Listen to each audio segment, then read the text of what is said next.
Welcome to beat the street. आज हम बात करने वाले हैं एक ऐसे एनर्जी स्टॉक के बारे में जो अभी तक यहाँ पे रैली नहीं दिखाई है और उसकी डिमांड यहाँ पे सबसे ज़्यादा बढ़ने वाली है। इस वीडियो में हम बात करने वाले बोरोसिल रिन्यूएबल्स का। इस वीडियो में हम करेंगे बोरोसिल रिन्यूएबल्स का एनालिसिस उसके एनुअल रिपोर्ट के थ्रू और जानेंगे कंपनी के बिजनेस के बारे में, प्रोडक्ट्स के बारे में और सारी चीज़ों को समझ के हम यहाँ पे हमारा ओपिनियन बताएंगे आपको कि इसमें आपको क्या करना चाहिए। इसमें फाइनेंशियल एनालिसिस, टेक्निकल और यहाँ पे ओवरऑल बिजनेस का एनालिसिस करेंगे। ओवरऑल इंडस्ट्री में क्या क्या चल रहा है, चाइना की कैसे इंपैक्ट आता है, वो सारी चीज़ों को समझेंगे। अगर आप हमारे चैनल पे पहली बार आ रहे हैं तो चैनल को जरूर सब्सक्राइब करें और बेल आइकन जरूर दबाएं। चलिए, बोरोसिल रिन्यूएबल्स क्या करता है, उसका एक बहुत ही सिंपल सा बिजनेस है जो कि मैं आपको बता देता हूं। अगर आपने देखा होगा, ये बेसिकली अपना सोलर सेल या फिर जो सोलर पैनल या फिर सोलर मॉड्यूल जिसे बोला जाता है, उसके ऊपर एक ग्लास की शीट लगाई जाती है। वो ग्लास की शीट इसलिए लगाई जाती है ताकि वो सनरेज को ज़्यादा खींच सके और यहाँ पे सोलर पैनल्स को या फिर सोलर मॉड्यूल को चार्ज कर सके। तो वो जो उसे बोला जाता है सोलर ग्लास, और उसका बनाने का काम करती है इंडिया में इकलौती कंपनी सोलर ग्लास बनाने का काम करती है, वो है बोरोसिल रिन्यूएबल्स, जिसकी 100% मोनोपोली है इंडिया के मार्केट में। ओवरऑल ग्लोबल मार्केट में सोलर ग्लास का सबसे बड़ा काम यहाँ पे चाइना करता है और चाइना एक बहुत बड़ा डोमिनेंट प्लेयर है इस इंडस्ट्री के अंदर, बहुत बड़ा, यानी करीबन 90% से भी ज्यादा। ठीक है, अगर अपन देखें, बोरोसिल रिन्यूएबल्स ने बहुत सारे तरह तरह के यहाँ पे ना इनोवेशंस किए हैं। देखिए, अब ग्लास भी बहुत तरह के होते हैं, जैसे अपने गाड़ी का कांच होता है या फिर अपने जिसमें अपन मतलब मिरर जो होते हैं अपने, वो भी बहुत तरह तरह के होते हैं। वैसे ही यहाँ पे सोलर ग्लास भी बहुत तरह तरह के होते हैं। कुछ होते हैं एंटी ग्लेयर टाइप्स होते हैं, कोई सॉइल प्रूफ होता है, कोई रेन प्रूफ होता है। अलग अलग तरीके के एनवायरमेंट और उसके हिसाब से बनाया जाता है, और ये जितना पतला होता है उतना ज्यादा यहाँ पे बढ़िया होता है। तो अभी इन लोग ने टेम्पर ग्लास टाइप बनाया था। ठीक है, मैं इनकी टेक्नोलॉजी या फिर इनकी टेक्निकल्स में नहीं जाऊंगा, बट यहाँ पे मैं आपको कुछ चीजें बता रहा हूँ जो यहाँ पे वर्ल्ड फर्स्ट इन लोग ने करी है। ठीक है, तो बेसिकली यहाँ पे इन लोग ने एंटीमोनी फ्री सोलर ग्लास बनाया था, फिर शक्ति हाई एफिशिएंसी सोलर ग्लास बनाया था, फिर सेलेन करके एक एंटी ग्लेयर सोलर ग्लास था। ठीक है, ये कुछ इनके यहाँ पे है, और लार्ज साइज मॉड्यूल्स के लिए भी ये लोग ग्लास वगैरह बनाते हैं। ठीक है, तो इस तरीके की यहाँ पे काम है। अभी अगर अपन देखें तो इनका जो रोड मैप है, ये रोड मैप इनका किस तरीके का है, अगर अपन देखें करंट ईयर जो इनकी अभी फैसिलिटी है वो करीबन है ना 500 गीगावाट के आसपास है। ठीक है, sorry, 500 TPD tons per day के आसपास इनकी वो उसकी है ना कैपेसिटी है। और ये लगातार अपनी फर्नेंस अभी यहाँ पे है ना, लगातार इसको यहाँ पे जो इनका प्लान है वो यहाँ पे टोटल 2000 टीपीडी पे लेके जाने का है। तो आने वाले समय में इनकी जो बेसिकली जो डिमांड है वो बहुत ज़्यादा बढ़ जाएगी, बिकॉज और इनके बिजनेस में जो एक्सपेंशन कर रहे हैं वो लोग यहाँ पे बहुत ज़्यादा है। ठीक है, अभी अगर आप देखोगे तो इस तरीके से इन लोग ने बनाया है, किस तरीके से ये लोग कर रहे हैं, और यहाँ पे वो सारी चीज़ें फर्नेंस 545, अभी इनके टोटल 3 फर्नेंस है। ठीक है, तो इस तरीके से इनका यहाँ पे काम है। कुल मिला के मैं क्या बताना चाह रहा हूँ, कंपनी एक्सपेंशन कर रही है और उसका ओवरऑल बिजनेस भी एक्सपेंड हो रहा है। अगर हम फाइनेंशियल्स में अगर एक स्टैंड अलोन व्यू लें तो फटाफट से अगर आप देखोगे तो कंपनी का जो रेवेन्यू है 2 टाइम्स बढ़ गया है, और वहीं पे अगर आप प्रॉफिट आफ्टर टैक्स देखोगे तो बहुत ज़्यादा बढ़ा है।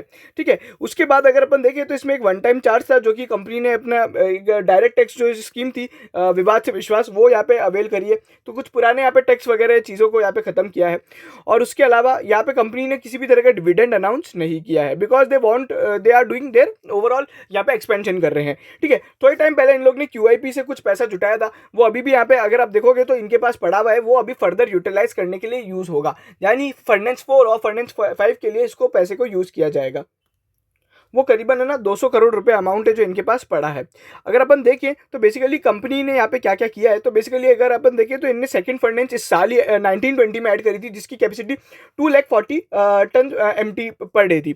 उसके बाद उसको है ना इनने फर्स्ट फर्नेंस की यहाँ पे है ना कैपेसिटी को अनाउंस कर दिया, 210 मेट्रिक टन पर डे कर दिया।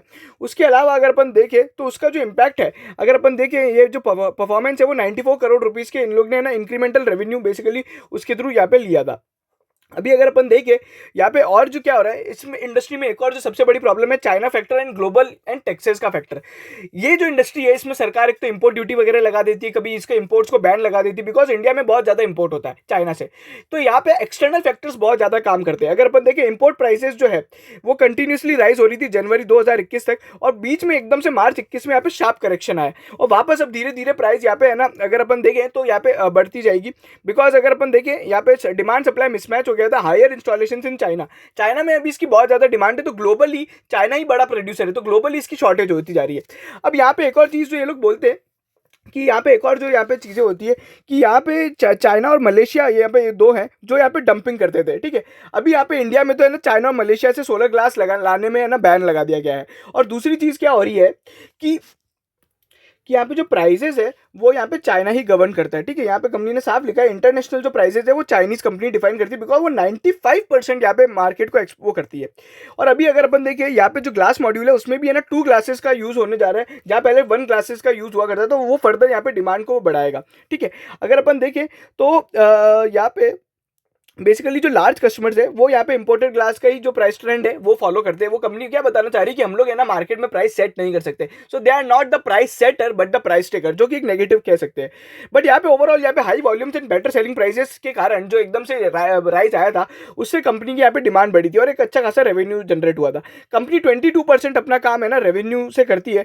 और उसके अलावा सरकार ने भी अगर अपन देखें तो चाइना और उस मलेशिया पे बैन लगाया था, अगस्त 2017 में लगाया था। चाइना का ये जो इम्पोर्ट है ये अगस्त 2022 तक चलेगा। उसके अलावा वहीं पे मलेशिया से भी यहाँ पे बहुत ज़्यादा इंपोर्ट होता था और 12 मार्च 2021 को सरकार ने मलेशिया से भी बैन लगा दिया, जो कि यहाँ पे अगर अपन देखें वो भी अगले 5 साल तक के लिए।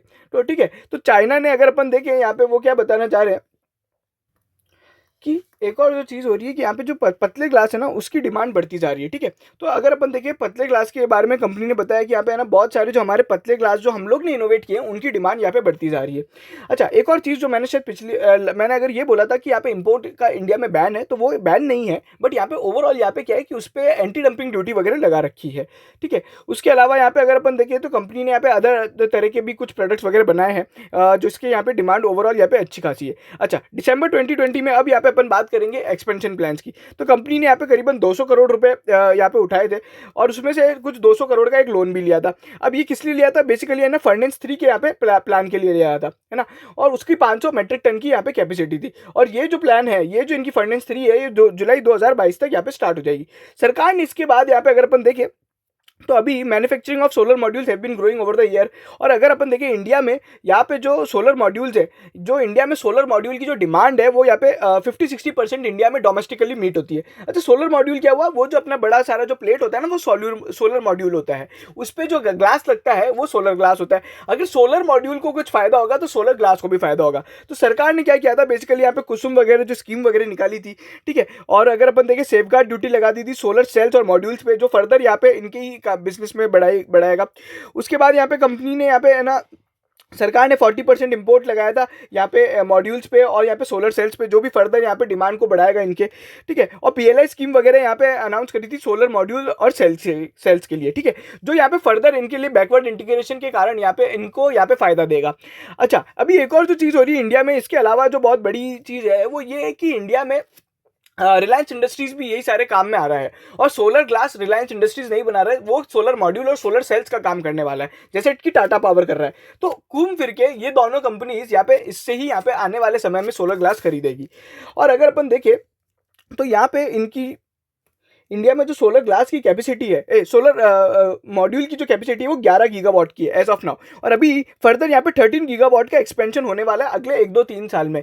तो ओवरऑल यहाँ पे सोलर ग्लास की भी इसी तरीके से डिमांड बढ़ेगी। मतलब मैं आपको बताना चाह रहा हूँ, सोलर मॉड्यूल की अगर डिमांड बढ़ती है या फिर सोलर मॉड्यूल की कैपेसिटी कोई बढ़ा रहा है, तो यहाँ पे इंडिया में इन लोग को बोरोसिल को भी सोलर ग्लास की यहाँ पे कैपेसिटी बढ़ानी पड़ेगी। फिर यहाँ पे कंपनी ने कुछ बताया कि बेसिकली सरकार भी वेफर्स और इनगोट्स जो यहाँ पे यूज़ होते हैं उनके लिए भी यहाँ पे काम कर रही है। कोल इंडिया ने भी यहाँ पे 10 गीगावाट की कैपेसिटी एडिशन अनाउंस किया है सेल मैन्युफैक्चरिंग वगैरह के लिए। उसी के अलावा यहाँ पे फर्दर ये जो कुल मिला के है ना, कंपनी यही बोल रही है कि सोलर मॉड्यूल या फिर cell manufacturing will lead to rise in the production of solar modules which in turn will lead to the demand of यहाँ पे सोलर ग्लास, ठीक है। उसके बाद अगर अपन देखें तो एक्सपोर्ट ये लोग कहाँ करते हैं, तो कंपनी यहाँ पे Turkey, Russia, middle east, north और साउथ अमेरिका में यहाँ पे एक्सपोर्ट करती है। और यहाँ पे यूरोप में भी क्या हुआ है बेसिकली है ना, उन लोग ने भी यहाँ पे सोलर ग्लास से पे है ना बैन लगा दिया है। और यहाँ पे जो फर्दर उनकी जो वहाँ पे कैपेसिटी एक्सपेंशन हो रहा है सोलर मॉड्यूल का, वो 8 से 10 गीगावाट का अगले कुछ सालों में, ठीक है। उसके बाद अगर अपन देखें तो यहाँ पे फर्दर जो कंपनी करने वाली है वो यहाँ पे 1000 टीपीडी जो बढ़ाएगी, वो फेज 1 और फेज 2 के थ्री करेगी। फेज 1 और फेज 2 यहाँ पे अगर अपन देखें तो कैसे कैसे चालू होगा, तो बेसिकली 2022-23 तक तो अपना यहाँ पे इनका जो फर्नेस 3 है वो चालू होगा, और उसके बाद यहाँ पे एक 500 करोड़ का वो किया जाएगा जो कि अपना फर्नेस 4 के लिए किया जाएगा, वो 2023 तक चालू होगा। और उसके बाद यहाँ पे कंपनी यहाँ पे further is planning to raise 100 crore by way of right issue. तो आप हो सकता है आने वाले समय में इसका एक और राइट इशू देखेंगे, और मैं आपको बोलूंगा आप जरूर जरूर अप्लाई करें। ठीक है, इंडस्ट्री स्ट्रक्चर मोटा मोटी अभी अपन समझ ही गए, लार्जेस्ट इन्वेस्टर है, और इसकी जो यहाँ पे जो क्या होता है कि यहाँ पे है ना चाइना की कंपनीज इतनी बड़ी है कि वो अदर कंट्रीज में जाके भी काम करती है। ठीक है, तो अदर जैसे चाइना से तो अभी है ना ड्यूटी लगती है, अपनी इंपोर्ट ड्यूटी लगती है, वो लोग क्या करती है उनकी सब्सिडरी बाहर दूसरी कंट्रीज में बनाती है और वहां से अपने को बेचती है। इस तरीके की चीजें भी देखी गई है। ठीक है, और यहाँ पे सरकार ने जो स्कीम वगैरह अभी अगर आप देखोगे, सरकार का जो प्लान है ओवरऑल सोलर पावर का 100 गीगावाट का है 2022 तक, 300 गीगावाट है यहाँ पे 2030 तक, और उसमें से अगर अपन देखिए मुकेश अंबानी ने भी बोला है 100 गीगावाट का यहाँ पे हमने प्लान रखा है। और अगर अपन देखिए टोटल इंस्टॉलेशन 2021 तक कितने हुए तो 40 गीगावाट के हुए। तो मतलब अगर अपन देखिए डिमांड पाइपलाइन कितनी 22 गीगावाट है जो कि वेरियस स्टेजेस ऑफ डेवलपमेंट है, और 33 गीगावाट यहाँ पे अभी अंडर बिडिंग स्टेज है। तो यहाँ पे मैं ना सोलर पावर पे अभी यहाँ पे बात कर रहे हैं, और इलेक्ट्रिक व्हीकल्स यहाँ पे इनके लिए कंपनी के लिए बहुत यहाँ पे मेजर वो साबित होने वाला है जो कि फर्दर यहाँ पे इंक्रीज करेगा। फिर आप कंपनी का स्वॉट एनालिसिस में समझे तो यहाँ पे क्या क्या है, ये ओनली प्रोड्यूसर है सोलर ग्लास के, और यहाँ पे फर्दर ग्रोथ के एवेन्यूज इंस्टॉल वो देखते रहते हैं, और एक्सपेंशन हो रहा है मॉड्यूल का जो कि आपको सभी को पता है। पावर डिमांड तो बढ़ने वाली है, और सोलर पावर का आउटलुक और ज्यादा स्ट्रांग है। Module manufacturing capacity set to rise to 24 gigawatt, जो कि अपन ने बोला कि अभी जो 10-12 गीगावाट है, 11 गीगावाट प्लस 12-13 तो कुल मिला के 24 गीगावाट की कैपेसिटी हो जाएगी। ठीक है, इनके यहाँ पे थ्रेट क्या है, सरकार की पॉलिसी या पीएलआई स्कीम वगैरह जो ड्यूटी स्कीम्स है, ये अगर हटा दी गई तो बहुत ज्यादा इंपैक्ट हो जाएगा। और अभी अगर अपन देखें चाइना से यहाँ पे जो बेसिकली जो चीजें होती है, चाइना में इसकी जो डिमांड है वो एक्सेस है। ठीक है, अगर अपन देखें अगर चाइना में ये जो चीज़ें हैं, अगर यहाँ पे चाइना ने कुछ उल्टा फुल्टा और किया, मतलब चाइना पूरा मार्केट कंट्रोल करता है। ठीक है, तो उस तरीके की यहाँ पे चीज़ें भी यहाँ पे प्रॉब्लम कर सकती है। ठीक है, और यहाँ पे जो कि गवर्नमेंट की ड्यूटी वगैरह है वो तो अपन ने देखा ही है। अच्छा, सेल्स विद इन इंडिया और आउटसाइड इंडिया अपन ने देख लिया था कितना है। अच्छा, overall they are very positive, और यहाँ पे सोलर ग्लास यहाँ पे बोल रहे हैं कि वो लोग एक्सपोनेंशियली राइज करेगी। अगर अपन देखें, अगर अपन जो ऑयल इंपोर्ट बिल वगैरह में भी ये लोग काम बेसिकली काम आएगा। और SECI जो कि यहाँ पे वो अनादर एरिया है जो कि इनका बहुत बड़ा वो है जो सोलर पावर के कॉन्ट्रैक्ट देता है, तो वो भी यहाँ पे फर्दर इसमें वो कर रहा है। ठीक है, और रिस्क वगैरह क्या है, अभी रिस्क एक ये है बेसिकली यहाँ पे क्या होता है कि मैं आपको समझाता हूँ, ये जो वाले चीज़ में जो रिस्क बताई जा रही है, अभी क्या है लॉन्ग टर्म PPA यहाँ पे खत्म हो गया, मतलब पावर परचेज एग्रीमेंट। क्या होता है long term power purchase agreement आजकल खत्म होते जा रहे हैं, जैसे मैंने IEX के वीडियो में बताया था। इसमें एक इम्पैक्ट ये आ रहा है कि अब यहाँ पे ना जो इलेक्ट्रिसिटी कॉस्ट है वो अपनी है ना बहुत ज़्यादा वेरी करने वाली, ऊपर नीचे ऊपर नीचे ऊपर नीचे। अब क्या होता है आजकल जो बिडिंग हो रही है इंडिया में, जो सोलर पावर की कॉस्ट है वो बहुत बहुत कम है, मतलब one of the lowest in the world है, जो फर्दर यहाँ पे इनकी इंडस्ट्री को इम्पैक्ट करता है। अगर आपका मेन प्रोडक्ट ही यहाँ पे कम पे बिकेगा तो सोलर ग्लास या फिर अदर रॉ मटेरियल या मॉड्यूल हो या सेल मैन्युफैक्चरिंग हो, उसकी मार्जिन पे इम्पैक्ट आएगा। तो वो फर्दर अगर उसकी प्राइसेस कम होती है सोलर पावर की, बिकॉज अभी अगर आप देखोगे तो कैसा हुआ ना, इंडिया में कुछ समय पहले यहाँ पे सोलर पावर थी नहीं और एकदम से डिमांड बढ़ी तो यहाँ पे उसकी है ना प्राइस बढ़ गई। बट अब आजकल हर कोई यहाँ पे है ना सोलर पावर की बात कर रहा है, भले वो कोल इंडिया हो या फिर NTPC हो, सब लोग है ना इस पे अब बात कर रहे हैं। तो अब एकदम से यहाँ पे सप्लाई बहुत ज्यादा होने वाली है, और हो सकता है कि आने वाले समय में सोलर की यहाँ पे जो कॉस्ट है वो यहाँ पे और यहाँ पे कम हो जाए, तो वो एक मार्जिन पे इंपैक्ट कर सकता है। ठीक है, अच्छा कंपनी कुछ यहाँ पे की रेशोज जो अपन देखना चाहेंगे वो ये है बेसिकली डेटा टर्नओवर रेशो, जो कि यहाँ पे ठीक ठाक रहा है, उसमें कोई ज्यादा चेंज नहीं है। इन्वेंट्री टर्नओवर बेसिकली बड़ा है, अगर अपन देखें इन्वेंट्री टर्नओवर रेशो जो है बेसिकली बड़ा है, जो कि अच्छी बात है। ठीक है, इंटरेस्ट कवरेज रेशो यहाँ पे बहुत ज्यादा अगर अपन देखें बड़ा है, तो बेसिकली बेटर प्रॉफिटेबिलिटी के कारण हुआ है। करंट रेशो यहाँ पे एक ठीक ठाक है। डेट टू इक्विटी रेशो यहाँ पे अगर अपन देखें तो कंपनी का यहाँ पे जो डेट टू इक्विटी रेशो है वो कम हो गया, बिकॉज ऑफ यहाँ पे जो उनका इक्विटी साइज है वो ही बढ़ गया है, और ऑपरेटिंग प्रॉफिट मार्जिन एकदम से बढ़ा है 30%, नेट प्रॉफिट मार्जिन भी बढ़ा है, और रिटर्न ऑन नेटवर्थ भी बढ़ा है। ये कैसे हुआ है, better profitability because of higher selling prices, higher demand and better efficiencies and lower input cost. ठीक है, तो इस तरीके से इनके यहाँ पे परफॉर्मेंस रही है। चलिए अब डिस्ट्रीब्यूशन ऑफ शेयर होल्डिंग में अगर आप देखोगे तो 81% लोग ऐसे हैं जिन्होंने 1000 से ज़्यादा शेयर इसके 10,000 से ज़्यादा इसके शेयर्स होल्ड कर रखे हैं। ठीक है, तो वो बेसिकली ये बताता है कि यहाँ पे ना किस तरीके की यहाँ पे चीज़ें हैं। अच्छा, अगर अपन देखें यहाँ पे प्रमोटर्स का जो स्टेक है वो 61% के लगभग आसपास चल रहा है।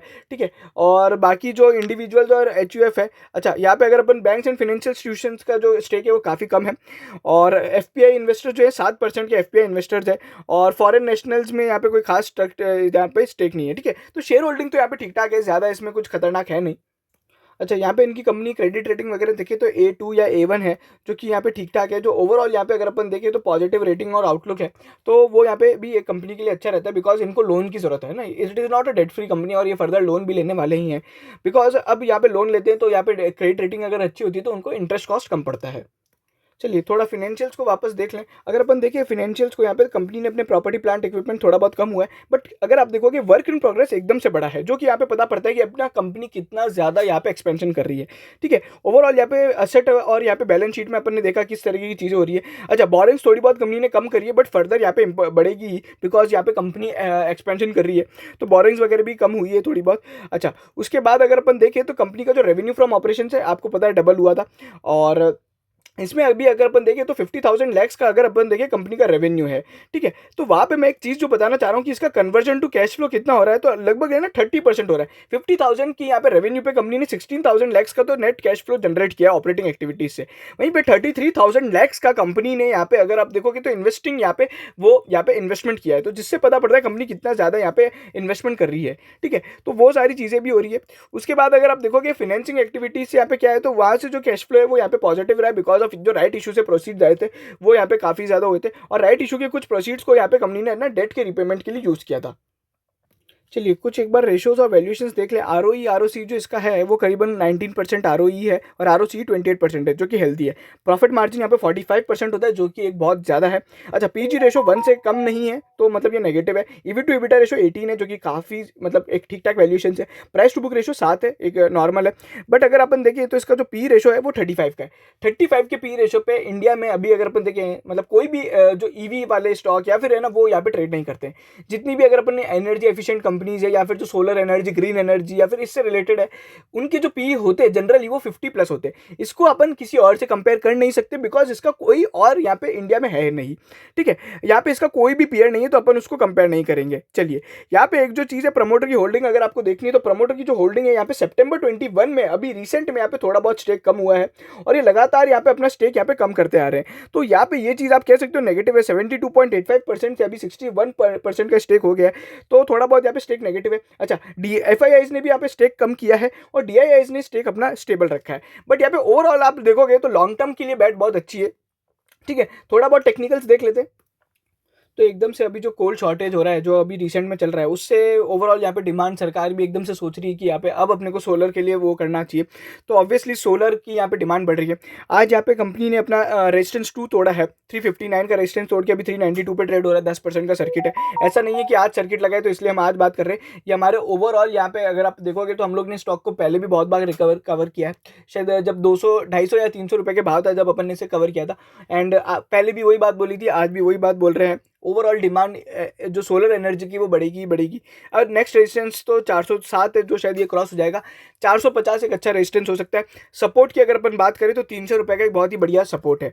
ठीक है, तो ये है ओवरऑल। अभी यहाँ पे क्या हो रहा है कि आपको टेक्निकल्स में मैं आपको बताऊं तो यहाँ पे एक जो इनने अपना रिसेंट में जो ये 6 महीने से स्टॉक है ना अंडर परफॉर्म कर रहा था। ठीक है, तो बीच में अभी अगर अपन देखें तो इन लोग ने 340 का हाई बनाया था, फिर ये बहुत टाइम तक अंडर परफॉर्म करा, और अभी यहाँ पे वापस जाके 340 को इसने क्रॉस किया है। तो आप कह सकते हो एक और जो सपोर्ट लेवल है 340 है। अच्छा, किसी को एंटर करना है तो क्या करे, या फिर किसी ने ले रखा है तो क्या करे। जिसने ले रखा है तो बिल्कुल होल्ड करे, अभी तो एकदम मजे ही मजे। अपर सर्किट में तो कौन शेयर बेचता है ना। अच्छा, ओवरऑल लॉन्ग टर्म के लिए बहुत ही बढ़िया बैट है। फर्दर डिमांड भी बहुत बढ़िया है, सब कुछ बढ़िया है। यहाँ पे आने वाले समय में अब किसी को एंटर करना है तो क्या कर सकता है। देखिए, आप staggered buying and staggered selling कर दें। जैसे कि आप थोड़ी बहुत क्वांटिटी जब भी सर्किट खुले तो थोड़ी बहुत क्वांटिटी ले लें। मान लीजिए अगर आपको 1000 शेयर लेने हैं तो 100 शेयर आप उस टाइम बाई कर लीजिए एक बार। फिर यहाँ पे हमेशा ये ध्यान रखिए कि 5-10% के ऊपर नीचे होता है तो अपन इसको एवरेज कर सके। सारी क्वांटिटी एक ही शेयर की एक क्वांटिटी यहाँ पे एक दिन में अपने को एक भाव पे बाय नहीं करनी है। उस तरीके से आप स्टैगर्ड बाइंग करते जाइए। जैसे जैसे बढ़ता जाता है या फिर जैसे जैसे गिरता जाता है, तो एक 5-10% से ज़्यादा का जब मूवमेंट आ जाता है तब आप यहाँ पे बाइंग कर सकते हैं, और ओवरऑल आप होल्ड कीजिए। टारगेट्स की अगर अपन बात करें तो यहाँ पे जो टारगेट्स है अपने लिए, सबसे पहला जो टारगेट है वो मेरे को लग रहा है बहुत ही जल्दी यहाँ पे हिट होने वाला है, वो है 500 रुपये का। ठीक है, 500 रुपये का पहला टारगेट है। और ओवरऑल अगर अपन लॉन्ग टर्म की बात करें यहाँ से आने वाले 2-3 साल की, तो yes this could be the multi bagger and it could reach to 1000 rupees. ठीक है, तो ये एक यहाँ पे एक अच्छा खासा स्टॉक है जो यहाँ पे एक फर्दर रैली दिखा सकता है। अभी एक तो ट्रेंड में भी है और ओवरऑल यहाँ पे ब्रेकआउट वगैरह भी दिखाएं, तो सारी चीजें यहाँ पे एक कंपनी के उसमें चल रही है। पॉलिसी डिसीजन और ओवरऑल जो एनवायरमेंट है कोल शॉर्टेज का वो यहाँ पे चल रहा है। ठीक है, तो ये सारी चीजें हैं। ओवरऑल यहाँ पे कंपनी की परफॉर्मेंस काफ़ी अच्छी रही है। एंड ये था हमारा एनालिसिस बोरोसिल रिन्यूएबल्स पे। अगर आपको वीडियो पसंद आया तो प्लीज़ लाइक करें, शेयर ज़रूर करें सभी शेयर होल्डर्स के साथ। आप हमें टेलीग्राम पे भी ज्वाइन कर सकते हैं और आप हमें यहाँ पे ट्विटर पे भी ज्वाइन कर सकते हैं। Thank you so much.